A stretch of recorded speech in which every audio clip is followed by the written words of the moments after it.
I cleaned it up for you. Thank you.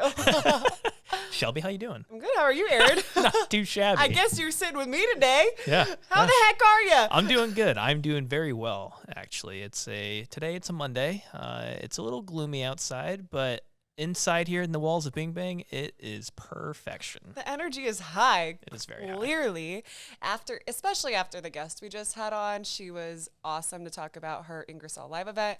Lauren, pronounce her last name. Kollauf. There you go. There was a little story for that, but Kollauf is what she goes by. Yeah. Lauren Kollauf. Yeah.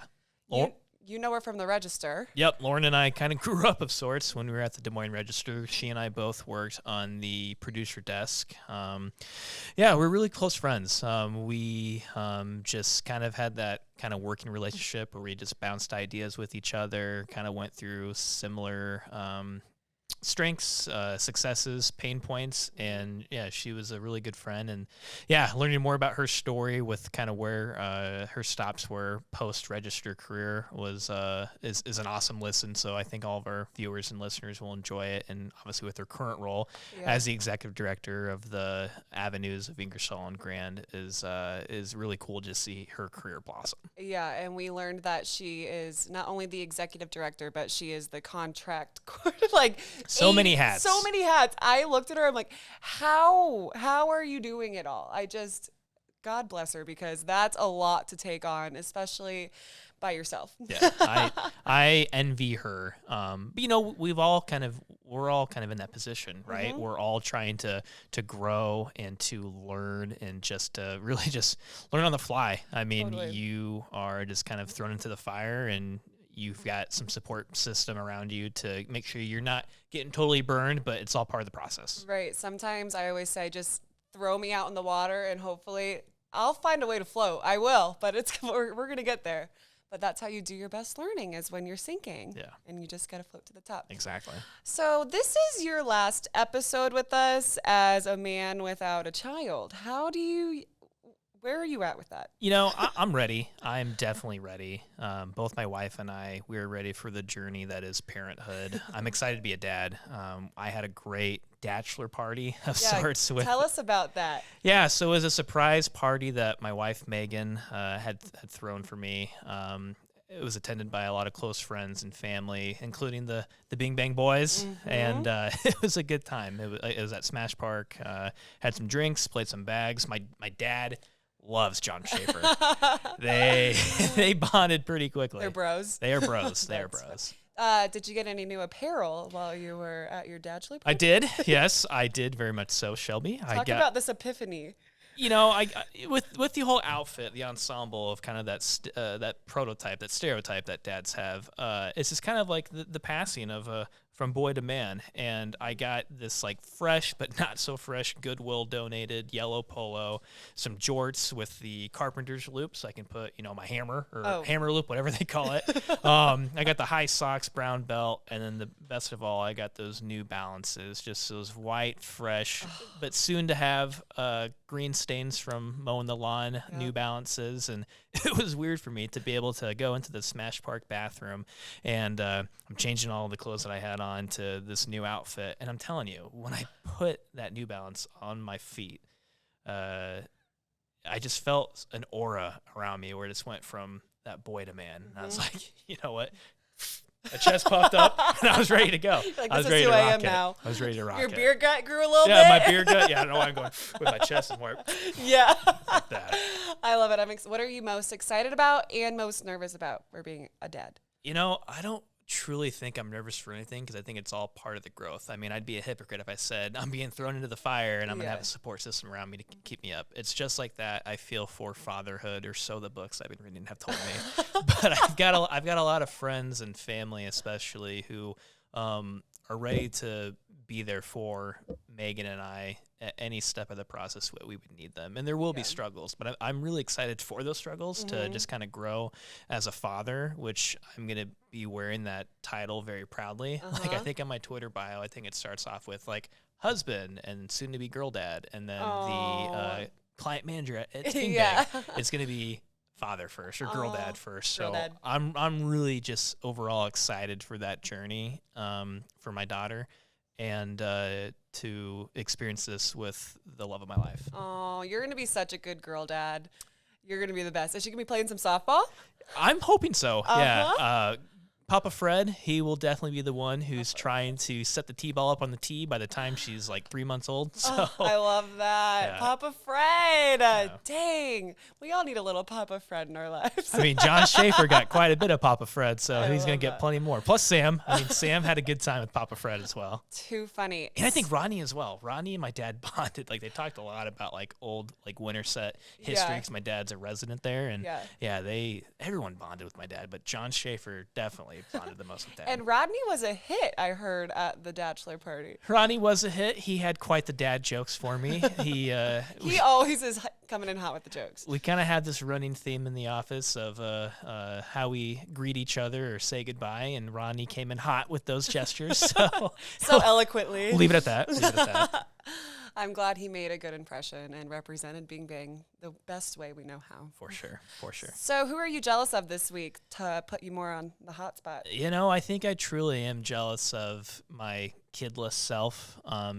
You know, life seemed to be simpler, obviously, when you don't have a child, but, you know, being able to sleep in on Saturdays for a few extra hours or being able to, you know, go hang out with friends. I mean, life has changed drastically, but I definitely am jealous of my kidless self, but I'm appreciative and excited for my new life that I'm experiencing. Yeah, you're going to lose so many things, but you're going to gain so much more. Yeah. You have to look at it like that. I'm trying, and I am. What about you? Who are you jealous of? I've been recently noticing myself jealous of people that have been traveling. I just knew someone that was out in the UK.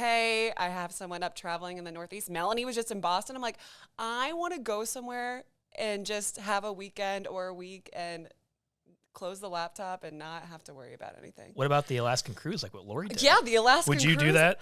I think I would. I've heard many good things. I heard people just have to do it.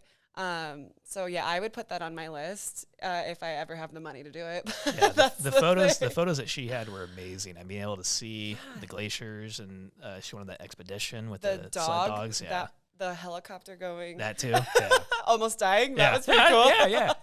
I would love to have a near-death experience in a hotel. Doesn't that sound great? Yeah. Let's do it. Where would you like to travel to? I really want to go to Australia. Oh, that'd I've be always fun. wanted to go to Australia. The only like out of country spot I've been to is Japan. Oh, really? And, yeah, that was in high school for a little baseball trip between the sisters program, like the AAU and the it was like Yamanashi, so the coalition that the state of Iowa and Japan has. Yeah. That was a fun trip. Cool. Was that with USA or no? No, different things? It was like for us, it was like a team Iowa. It was like a group of like Central Iowa AAU kids. We were about the like junior, senior high school type age. And yeah, it was just through kind of an educational experience, also with like just showcasing our baseball talents. But like my old high school baseball coach was the head coach. I think I had an assistant coach who was on staff. Just a couple other high school Central Iowa baseball coaches were there as well. Japan, that'd be cool. Man, I really just want to go to Cabo. I need a weekend in Cabo. Get some drinking going on. That sounds nice right now. Yeah, that sounds nice. I've been to a few places out of country, nothing crazy like Japan, but you know, your Mexico spots, Jamaica spots. That's about it, though. Yeah. I do love me some Florida. Yeah, I'd go back to Florida. Okay, so we are going to get into this episode with Lauren as she talks about Ingersoll Live that's coming up. Do you have the date? August 27th. Yep, August 27th, I think from 4 to 11. 4 to 11, you're right. Thank you for that detailed memory that I truly so appreciate. That's what I'm here for, Shelby. So before we get into it, I just want to remind you guys, please rate and subscribe us on Apple Podcasts. That's how people continue to find us. And we can keep interviewing great people like Lauren to pop on and let us know what's happening in Des Moines, because Des Moines is pretty cool. It is. What's your favorite part of Des Moines? On the spot, Shelby. Sorry, my brain is like. So I really like East Village. Yeah. I really like going to Up Down. I love going to all the restaurants they have over there. But this is nightlife. I mean, it's booming. It's a great time. Where I used to be a night owl, but I love maybe calling it a night by about 9:30, 10 o'clock, and it's just everything I need to enjoy Des Moines is in East Village. I love it. You're going to have to venture out to Ingersoll after today's episode. I know. I'm hoping I can convince Megan and we can bring on our kid to come on out to Ingersoll Live and enjoy. Yeah, if you hear T-Pain coming from the dueling pianos on stage 1, you know I'm there. Shelly. Have a look out for some big hair and some killer dance moves. I'm your girl. Okay, enjoyed today's episode, guys. Thanks for joining us, Aaron. Thanks for being on. No, thank you for having me. Bye. Okay, so we are going to get started. Welcome, Lauren and Aaron. Welcome to the podcast. How are you? Hi, hello. Thanks for having me. Happy Monday. Aaron invited you on today because someone might be jealous of Lauren sitting to my left. So do you want to kind of explain why you're jealous of Lauren? Yeah, Lauren, she and I worked together. We kind of way back. Grew up of sorts on the Des Moines Register's digital producer desk. A lot of late nights, early mornings in terms of, caucuses and breaking news and sports and the trending beat as well. And so... And what was that special team we were on together for a while? I forget the exact name. It had a fancy name. Incubator. Yeah, Incubator for like audience retention, trying to attract new audiences. Okay. Like each one of us was like a team of 8 or 10, and we had different roles to establish extended readership for new audiences and retention and things of that sort. So we got to sit in special desks. Yeah, away from the entire newsroom. We had to be like our own little world. It was very much treated exclusive club. Yeah. Incubator. Yeah, and it was very serious. Like across the newsroom, like leadership, they were really dedicated to this effort. Yeah. But then shortly after that, Lauren and I both left. Yeah. Wonder how they're doing now. But no, I went into school PR, and then Lauren went in through the Iowa Healthiest State Initiative, and I kind of kept tabs on her in terms of maybe our circles would intertwine in terms of promoting healthy habit and lifestyles with youth in that K through 12 sector, and it might have been a couple of campaigns where the messages reached us, but we never kind of had the interaction. On that, having to be more personalized for the students that we represented. But I've just always kept tabs on the things that she was working on over there. And then I found the news that she was in her current role that I'll have her explain in a little bit. But I've always just been jealous of kind of her growth and the passions that she's had from each of those stops from the register to her next steps. So Lauren, take it away. Who the heck are you? Give us some background. Give us a rundown. Hello. My name is Lauren Kollauf, as Aaron said. And yeah, my current role that he was talking about, I started at the very end of January as the executive director of the Avenues of Ingersoll and Grand. Which if you are listening from Des Moines, hopefully you know where that is. But it's I do. Good. It's Ingersoll and Grand Avenues between MLK and 42nd Street. So again, if you're familiar, that district is really known for having great restaurants, retail. We've got walkability, streetscape. So my new role sort of encompasses all of that. I'm the executive director, but I'm also the only employee. So I am the HR department, the accountant, the intern. I do it all. You wear many hats. Yeah, I get to go to 3 construction meetings a week. So sometimes, I wear my yellow vest. Yeah. And your hard hat. They didn't give me a hard hat. Oh, what? I know. You should ask for that next time. You deserve a hard hat. I'll ask the boss for a hard hat. But yeah, so in that role, the Avenues is a nonprofit organization dedicated to promoting and advancing and beautifying that area. And we have a huge streetscape construction project going on, which is a City of Des Moines project, but we are very much involved in that effort to make the Avenues more of a destination rather than, I think a lot of people think of the Avenues right now as like a corridor. It's how you get from downtown to West Des Moines, or vice versa, but there's a lot of great places to stop in between. So just continuing to remind people that the Avenues is a great destination through events and marketing and construction projects. Yeah. And everything. What led you to apply for that role there then? So my friend actually sent me the job posting and she said, I don't think you're qualified for this, but it's the perfect job for you. Oh, fun. Because I was going to say, like, reporter to hard hat wearer and construction person, like, it just doesn't, well, I live in the neighborhood. Okay. So I live north of Grand, so like 2 blocks off of Ingersoll. So, and my husband and I bought that home like 6 or 7 years ago. So it's my neighborhood. I love the neighborhood. I know I'm biased, but like Ingersoll's the best street in Des Moines. And so that's what originally made me interested in the position, because like it's really easy to promote things you already love. Right. And then, reading the job description, it was like super varied, right? Like just all the things I was describing, like I knew I could, handle like the marketing and the communication and the business outreach part of it, but there's been a lot of stuff I've learned as well, like accounting and construction and administration and all that fun stuff. But I'm learning a lot, which is something that Aaron, I'm sure you can relate to, as having a journalism background. Like learning is fun for us. So, it even kind of goes into the community aspect. I bet you had as a journalist, like being involved in the community, and you're able to not only do that for the place you live, but show other people that community aspect on Ingersoll as well, if that makes sense. Yeah. I mean, I love Des Moines. I came here for school at Drake University, and then I left for a short time and lived in Washington, D.C., but my husband and I came back to Des Moines, so we love it. I love bragging about Des Moines and my neighborhood. So, where are you from? I'm originally from Eastern Iowa. What? Andrew, Iowa. Oh, yeah, Grace. Yeah, your coworker, Grace. I knew her as Grace Gross Kruger. Yeah. You guys are so very lucky to know someone from Andrew, Iowa. I know. Because there are not very many of us out there. I was getting ready to start this interview. I'm like, Grace, how do you say her last name? She's like, I don't know. She wasn't that in high school. I'm like, how am I supposed to? Yeah, I was Lauren Erler in high school. I went from like one hard to pronounce last name to a different hard to pronounce last name. Or multiple pronunciations. On that. But Andrew is a town of like 400 and some people. And if we have any Iowa history buffs listening, bring it on. Andrew is the hometown of the first governor of Iowa, who was Ansel Briggs. Obviously not a history buff.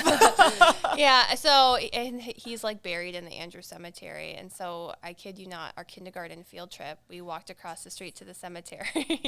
That's a little morbid. Yeah. That's my nightmare. I would never want to live by a cemetery. I told Megan that anytime we find a house, I do not want to live anywhere near a cemetery. The school was right across the street from the cemetery, actually. Really? So yeah. Did you ever play the game when you drove by when you had to hold your breath? No. Did you ever play that game in the car? No. Okay, maybe just me. My parents wanted me to shut up, probably. They're like, cemetery. Another one. Yeah, hold your breath. That's funny. So there's a fun event coming up on Ingersoll. Do you want to talk a little bit about that? Yeah, so that's also a big part of my job, especially recently. Ingersoll Live. So if it's our 18th annual Ingersoll Live, so maybe you've been to it in the past. It is a block party. So we shut down the 2800 block of Ingersoll, and we've got stages on either end with live music and entertainment. And then we also have another community stage that's tucked back in a parking lot that highlights some local nonprofit, like performing arts organizations, food trucks, vendors, kids activities. This year we're going to have some 3D chalk art happening. So it's something for everyone, totally kid friendly. And the best part is it's all free. Yeah. Like totally free. Like once you get in, aside from paying for food or drinks, like everything's free. Do you organize this all yourself? I do. Stop. The food trucks, the entertainment. Yeah, I need to email all my vendors this week actually to remind them that we're like a month out. Wednesday is a month out. A month out. How do you keep track of all that? A spreadsheet. Yeah. You're a spreadsheet gal. Yeah. It's funny. If you would ask me, I would say that I hate planning events, but I keep taking jobs where I plan events, and I also keep volunteering to throw like baby showers and bridal showers and bachelorette parties. So I'm either like a glutton for punishment or I secretly love it. I don't know. I need someone like you in my life because Aaron's the organizer. I'm like, please Aaron tell me. Aaron is very organized. Gosh, I don't know. It's packets full of information, and I'm like, this is amazing because I need something like that to keep me on track. That's what I'm here for. So, Lauren, though, for this being your first event that you're organizing as the executive director, what are some things that you can highlight, having gone to the event as an attendee in the past, what are some things that you can really kind of build up the anticipation for people to enjoy when they come out to the 18th annual event? Yeah, so I've been to the event many times as an attendee. Usually I hear it happening from my house because the Cicerettes kick it off. So you're like, what's that sound? Where's it? It's the Cicerettes. And then my husband and I just like mosey on up there. And the best part is you don't even have to like plan to go with anyone, but you will run into people because everyone from the neighborhoods comes and hangs out. There's like a lot of different stuff going on, so if you don't like the music on one stage, you can walk down to see what's going on the other stage, run into someone, grab some good food.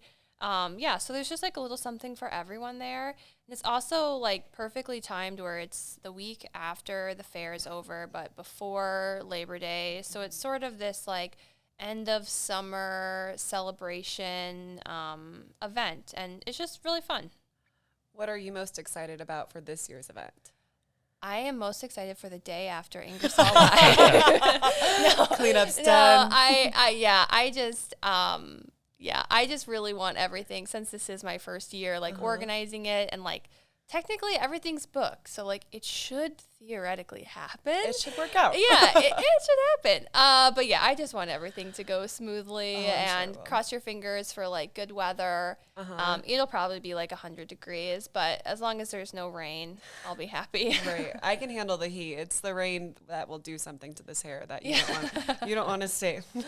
How important though is this event in the overall, with community outreach, just to raise the awareness of, we're not just your typical suburb of Des Moines. We're something more. Yeah, well, I don't want to hate on the suburbs because we are sitting in Waukee right now. Hate on them. I'm kidding. Be kind. Yeah, but the event is really special because, like I said, you just run into your neighbors. Everyone, we have 7 or maybe more neighborhoods that touch the avenues. And so everyone just sort of like floods in. A lot of people can walk from their houses down to Ingersoll Live. They can bring their kids. You run into people and then also Ingersoll is under like a huge transformational season right now. We started construction on the Streetscape in 2020, and we know that has not been easy on business owners or people who want to come down and visit one of our retailers or restaurants.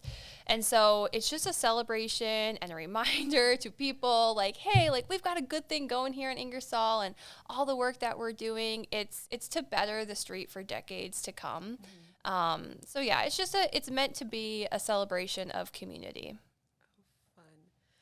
What are some of your favorite stores on Ingersoll or restaurants that you like to go to that maybe most people don't even know about? Oh, well, I feel like most of them are pretty well known. Yeah. Lucky Lotus. I now work at 28th and Ingersoll. Okay. So horribly dangerous place to work. Like I can hop across the parking lot and grab like Palmer's for lunch, which is like often what I do because it's just so easy and quick. Yeah. But Lucky Lotus, I love the Zen noodle salad from there. That's like my usual lunch order. Harbinger is an awesome place for like special occasions. But okay, here's something people might not know. Harbinger has an awesome happy hour. So a lot of people might not think Harbinger is like accessible because it is like a more like high-end place, more expensive. But yeah, they have a really awesome happy hour. I think it's like $7 small plates and glasses of wine. So that's the time to go to Harbinger if you've never been. You know anything about me? I love me a happy hour. Yeah. So I'll have to do that. Yeah. So I'm trying to think. Oh, cheese, the cheese bar. Love the cheese bar. To me, my their smorgasbord, which is basically like they're just giant cheeseburger, like that is like the perfect dinner for me. Right? Load up on dairy. Yeah. My husband, like, he's like, oh, whenever we go there, we never order a real meal. I'm like, I know, because like you could. There are real meal items, but to me, cheese. I just want like the smorgasbord. And a little glass of wine. Other spots at Ingersoll I love Bartender's Handshake, especially their like super cute patio if you've never been out there. Oh my gosh. So during COVID, like talk about like an awesome like business shift. They it's like a really small like indoor bar, but then during COVID they literally painted the pavement in the back of their bar green and like added a bunch of like yard sale furniture, and now they've got like a pergola and there's lots of plants, and in the winter they had like little fire pits you could make like roasted marshmallows. Cute. So it's just like an awesome like place to like hang out. So I love Harbinger. They also have great not just cocktails but mocktails, or not Harbinger, sorry, Bartender's Handshake. Not just has great cocktails but great mocktails too, so like everyone can hang out there. Do you interact with these businesses like on a daily basis or quite a bit, or what is your interaction with them? I wouldn't say on a daily basis, Yeah. but I try my best to, if I'm hopping in there, introduce myself. And then also with like all the construction that's been going on, we've been really trying to support businesses through that, through like a toolkit and resources. Just trying to, so that if they have a problem, they know that they have someone that they can reach out to. Yeah. I just try to be the best resource I can. Yeah, because you're there to support one another. You want to see both of course. people grow, obviously. And when you say toolkit, what does all that entail? Well, it is, maybe you've heard it on the radio. We have we're doing a marketing campaign. The city of Des Moines provided us with some funds, which was really generous of them. But so we have like billboards, radio commercials. We're doing digital advertising. We have some yard signs that'll be here next week that say like, thank you for supporting Ingersoll and Grand during this transformational time. And then we also put together like a social media toolkit of some graphics that they can use and some reminders, like especially the businesses who have lost some of their on-street parking, to maybe just remind their customers that, hey, you can park in back, or we do have a parking lot and this is how you get to it.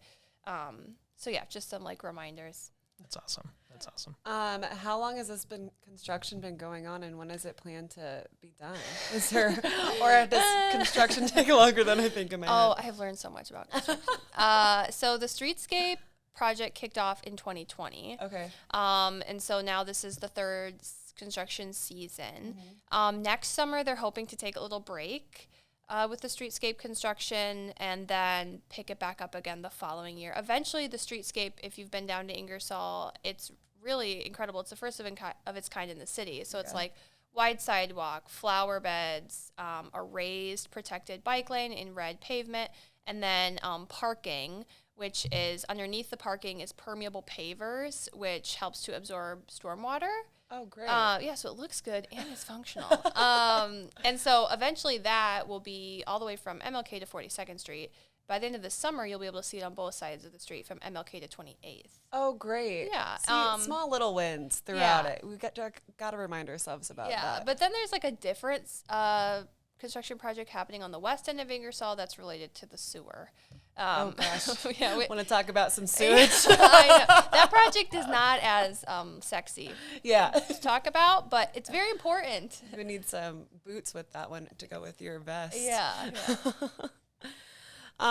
So what are you looking forward to the future of Ingersoll? Like, is there anything exciting happening? I mean, once this event is over, obviously, and the construction is done, but what do you see the future of Ingersoll being? So in the short term, next spring will be really exciting because the Streetscape construction, say that 5 times fast. I can't. Will be done, like I said, from MLK to 28th. So you'll feel that like boulevard feel on both sides of the street. And I hope people will see like, oh, like this is what all that pain of construction, like it was so worth it. And then by next spring, like all the flowers and trees will be planted. So I'm really looking forward to that sort of, so that we can actually show people, what the Streetscape is and all the benefits. And then, I mean, what am I looking forward to?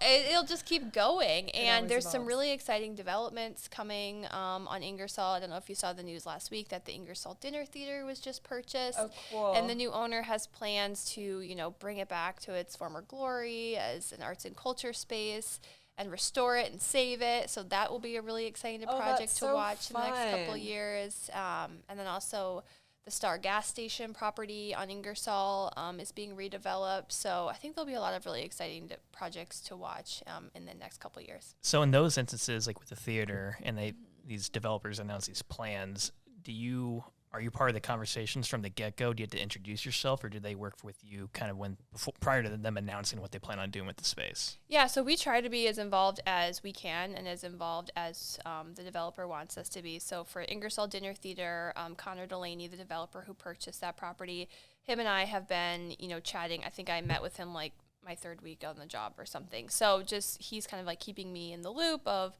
how that sale was progressing. And then him and I met last week to sort of chat about an update of where he's at with that and thinking about what kind of vendor he wants. So then I can sort of like keep my ear to the ground if I hear of partnerships that would be good. I talked to another developer this morning, just trying to see what they have planned and then maybe how we can incorporate some of the goals for the district, like green space or public art, into the developments. Yeah. So that we're not trying to like add stuff later, but like incorporate things as they are created so that it fits the vibe of Ingersoll. What do you, in your words, what is the vibe of Ingersoll? It's a vibe. We like to use that word. I learned some slang the other day that someone was like, oh, like you can just say like, oh, your outfit is giving. Giving? Like giving, I don't know, it's just giving. It's just like undescribable, I guess. I don't, or you could say like it's giving fill in the blank too. But anyway, the vibe. I don't know if I'm gonna use that in my day to day. I know. Giving. We're too old. Like you're giving it? Like you're doing the most with it? like oh, you're just giving right now. Like I don't know. Like I said, I'm too old. I'm past 30, so I'm. I feel old too. Anyway, it's the vibe of Ingersoll.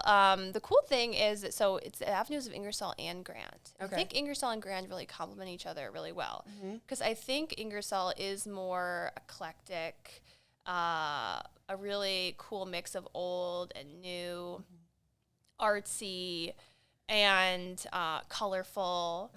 And then you have Grand, which is a little more stately, a little more traditional. And I think they complement each other very nicely. Yeah, I like that answer. The old with the new. It's like you and me, Aaron. Oh, geez. I'm kidding. Shelby, this is just a total attack on me right now. It's all. I'm not for it. You don't like it? Jeez. But no, Lauren, what about, you've lived in D.C., you've lived in Des Moines, you live in the neighborhood that you live, work, and play in. Are there any, similarities or differences that are really kind of just noticeable from your, where you grew up in Andrew? Oh, jeez. Wow. I mean, yeah, in Andrew, I remember I barely learned how to ride a bike because I lived on a gravel road and you can't really ride your bike on a gravel road. Yeah, no, not safe. There was no sidewalks or bike trails where I grew up. But I mean, the great thing about a small town is there's a sense of really great community there, and people. I worked at the Andrew Cafe. Shout out to the Andrew Cafe. They employed me for since when I was 14. I walked in there. I was like, "Can I have a job?" Wow. And they're like, "What can you do?" And I was like, "I don't know." And they're like, "Okay, you can wash dishes." Any 14-year-old can wash dishes. Yeah, and so anyway, what I'm saying is, in a small town, there's a lot of sense of great community and pride, and people look out for you.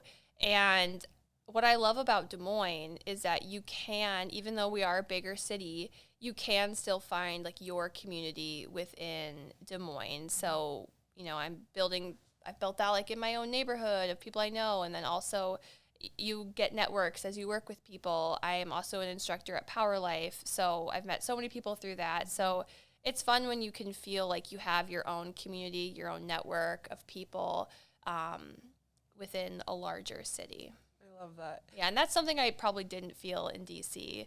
Yeah, just because it's just a little too big. Yeah, probably, I guess. Yeah. I've never been to D.C. Have you been there? Never been. No. Oh, I think every American should go to D.C. because your tax dollars are paying for all those museums to be open. Shit. So we gotta see what it's paying for. Yeah. So when I transferred to Urbandale in 8th grade, I was just a little bit too late before they made the trip to D.C. So yeah. It sounds like a place you would really enjoy, I think. Think? Yeah. I feel like you would really like it. Why is that? I don't know. It's just your vibe. Oh, am I giving? Yeah. You're giving DC. Aaron, you would like it because you could go to a Nats game. I feel like you would appreciate a lot of the museums. Yeah. You would appreciate it. All right. The I'll history. put it on my list. Yeah. I'll put it on my to the list. post-baby list. There you go. So what is your day-to-day like with all these hats that you wear? Is there a constant or no constant?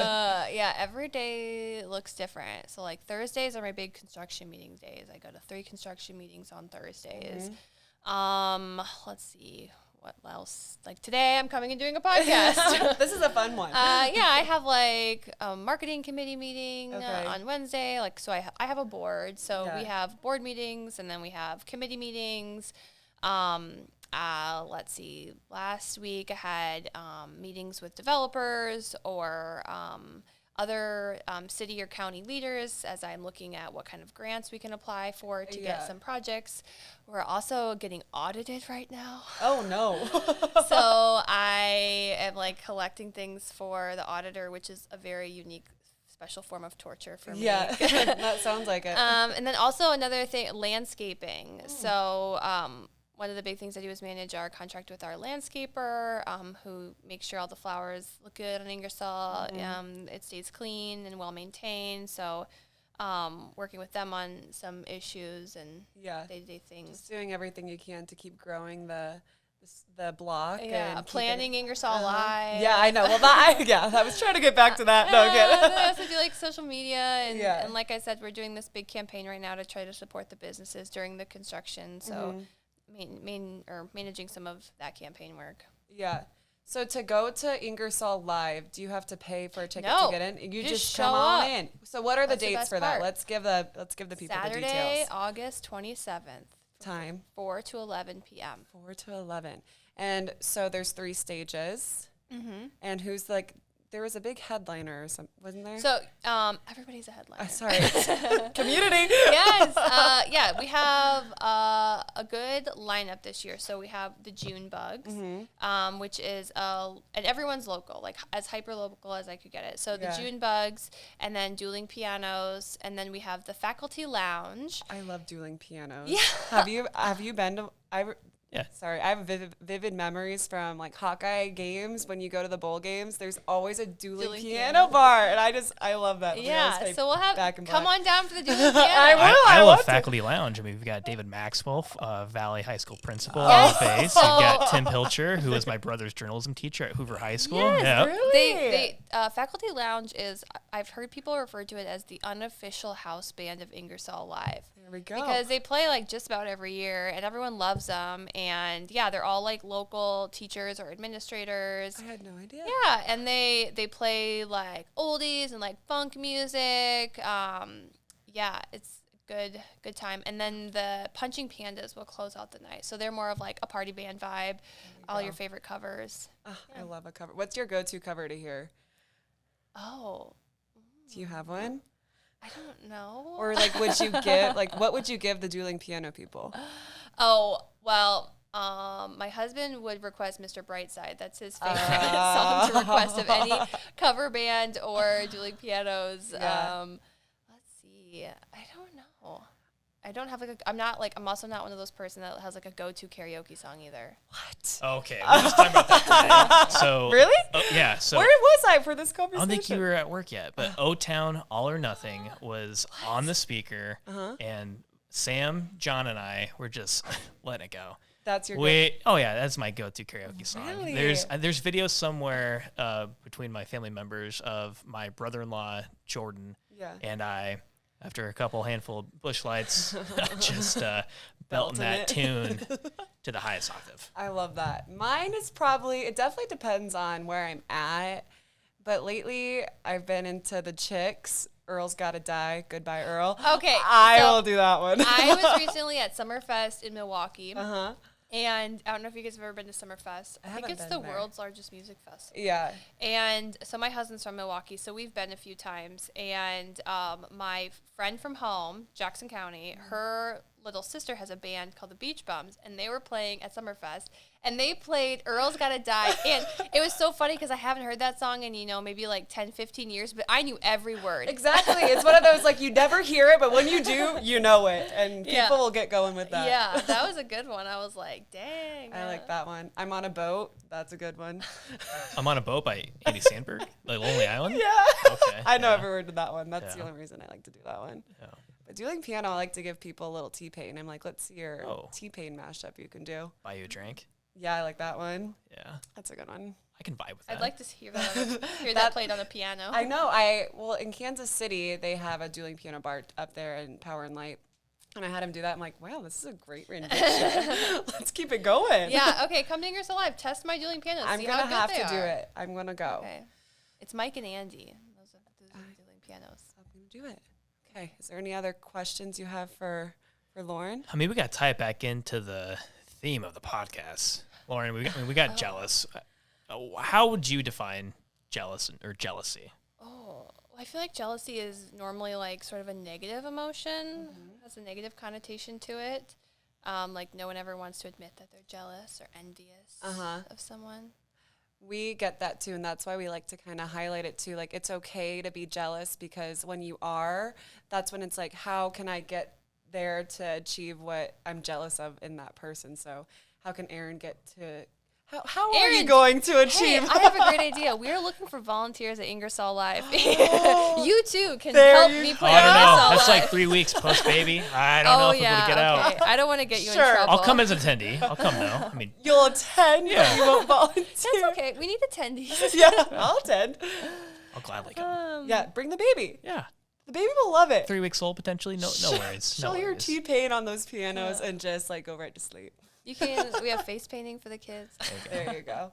And we also like to leave people with some advice. So if you have any words of wisdom that you like to leave the people with before we send you on your Ingersoll way. I would say number one, like, don't be afraid to change your mind. So I struggled with that a lot as I was deciding if I wanted to leave a newsroom.